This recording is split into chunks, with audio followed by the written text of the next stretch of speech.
Okay, good evening, ladies and gentlemen. This is Professor David J. De Los Reyes.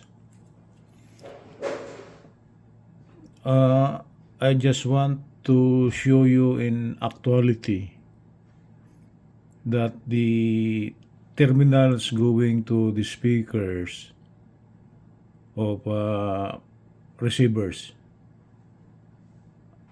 there is actually a voltage coming out, like this one here. I brought out the terminal and I measured the DC voltage at the output going to the speakers. There is really a voltage. For this one here, it's not so big.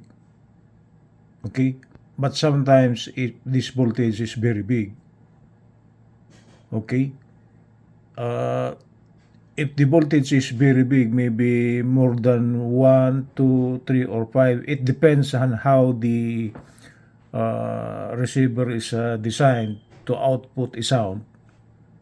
Okay? This voltage will create a humming sound.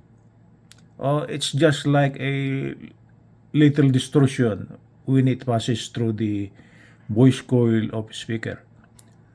So, for us to be sure that the only sound we are hearing through the speaker is actually the sound coming out from the receiver, we must have to eliminate the humming sound by placing a capacitor.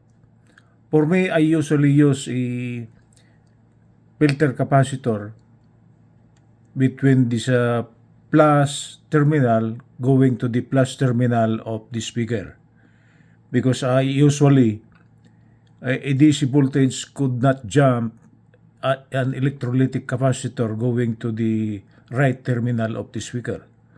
So if we place a capacitor in series with the passive terminal, we are sure that the only sound coming out from the receiver, okay, is just the correct sound without any distortion or any a little humming sound, or if the voltage is too big, it's really an annoying sound. That's why I called it a humming sound.